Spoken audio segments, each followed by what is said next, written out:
Hi there, welcome back to Just Making It. Today's an important day. It's June 2nd, and what that day is we usually let the bulls out to the cows. So let's see what kind of reaction we get from them when they meet the ladies. All right, there's Wilmington and Inferno. Inferno's on the left, Wilmington's up front. Wilmington's a little younger. Inferno here, he's a little older.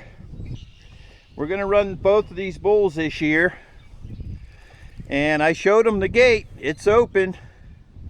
And the cows are way down there. So let's see what they do. Go on, Wilmington.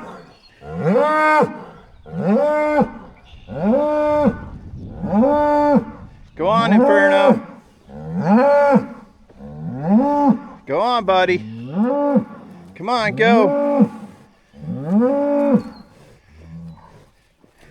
They know I got that gate open. They're just a little hesitant on what they want to do here. Come on, let's go. Out to the cows. Go on. The gate's open. Come on, let's go. There goes Wilmington. He sees the gate. All right, here we go.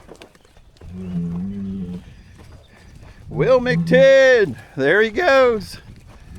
Go on, you're okay. Go on, Inferno. Go on. Inferno doesn't know what to do. This is his first time on the farm. Wilmington's been here for a year. We added Inferno here. So he's going to be a little hesitant and he doesn't know really where to go. But he's going to follow Wilmington.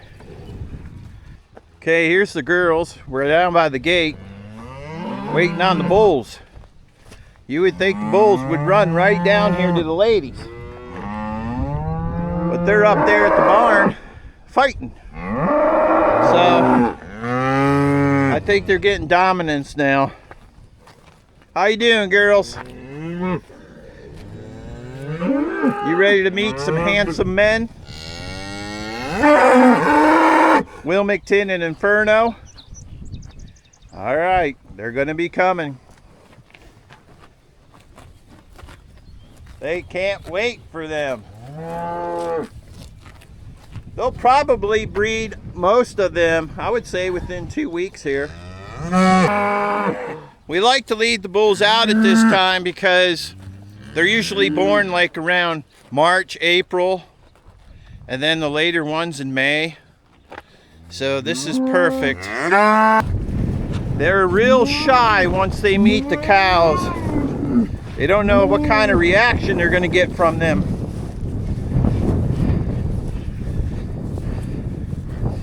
All I know is when they get down there and I get down there, I'm standing back. Here they come.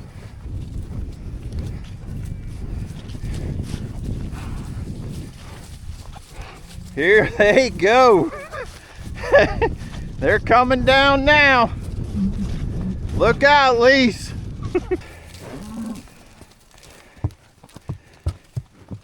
And they are with the cows. There they go. There's Wilmington and Inferno. There they are. And you're going to check out all the cows. See which ones are in heat. Inferno, he's right on one right now. Wilmington, he's just screaming. Okay, we're going to go ahead and I'm going to guide these cows back to a new pasture. There they go. There's Wilmington. There's Inferno. It almost seems like he knows exactly where to go. Come on, girls. This is a new pasture for him this year. Come on, girls, over here.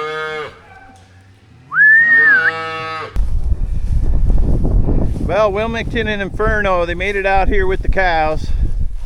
They're in this little pasture area. they're still trying to get dominance. You can see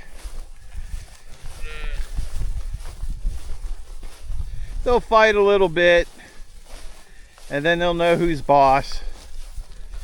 One will go one way, one will go the other.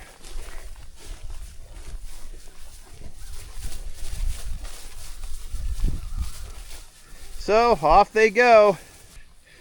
They'll just have grass for now. They won't get any grain like they've been getting. So they'll probably lose a little bit of weight. It's hard to tell. Okay, after we left the bulls out in the pasture, it's time to plant corn. We're a little bit late this year. It's June 2nd, and I told you guys I did not want to plant corn in June. But the weather has been really bad, rainy.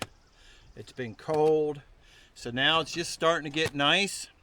Should be 80 degrees today. The next 3 days is going to be really good for planting corn.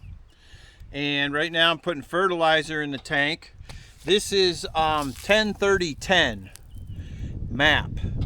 That's what I use in my corn planter. If you haven't seen my corn planter, it's a 4-row Kinsey planter, dry fertilizer. And we're going to be planting today 89-day corn. And I'm glad that it's a low day corn because we're planting it late. So that means it won't take as long to mature as if we were to plant like 110 day, 105 day. It's 89 day.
Well, I got this 9 acres done.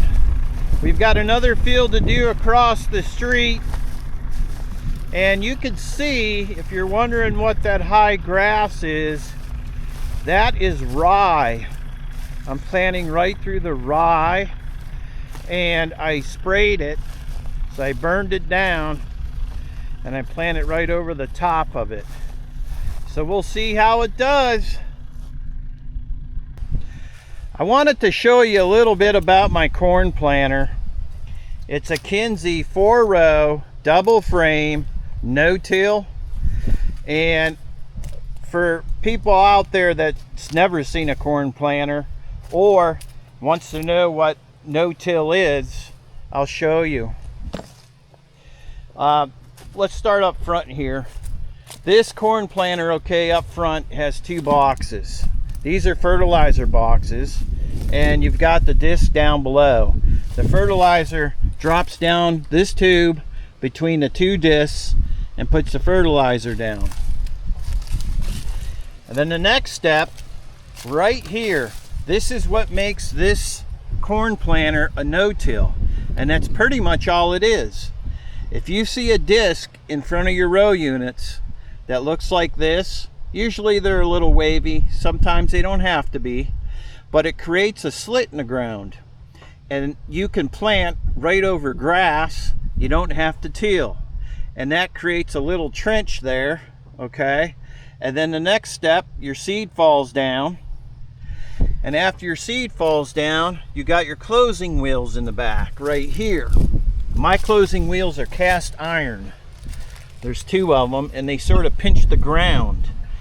And what that does is it sort of closes the trench, and it gives your seed good soil contact so that the seed can germinate good. And then this thing here, this is a seed firmer right there, and what that does, it goes in the trench and it actually pushes the seed or holds the seed down so that it doesn't pop out of the ground. So yeah, and these are my corn boxes right here. This is where the corn's stored, and that's where the fertilizer is. Another thing about a no-till drill I have to add is they give you heavy duty down pressure right here. See these cylinders? I can press down, I could drop it. This corn planter's heavy, and you want a lot of weight to keep that down. You don't want the unit to bounce. And then in the back here, before the corn units, row units, you got heavy duty springs, and that also keeps that down and keeps these from bouncing. So, but that's a little bit about a corn planter. And for people that, you know, never knew what no-till is, actually, that's what it is. It's pretty much the disc right in front of the row units. You'll see them on a grain drill, you'll see them on a corn planter, and that's what it is. I just want to mention, and for the people out there that already do no-till, they know what I'm talking about. You might have to use a little bit more chemicals to kill the weeds rather than if you were to plow a field, because when you're plowing a field, you're turning it over, you're exposing the soil, so the weeds are actually turned under. So you might have to spray once after that. But as far as no-till, you got to do a burn down, okay, and then whatever's growing, depend on whatever you planted, you might have to do another spray later on over top of that. So is no-till good for the ground? I'm going to leave that up to you. I finally got my corn planted.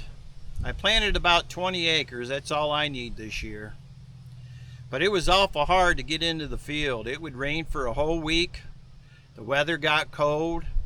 I decided to hold off, and now it's June 4th.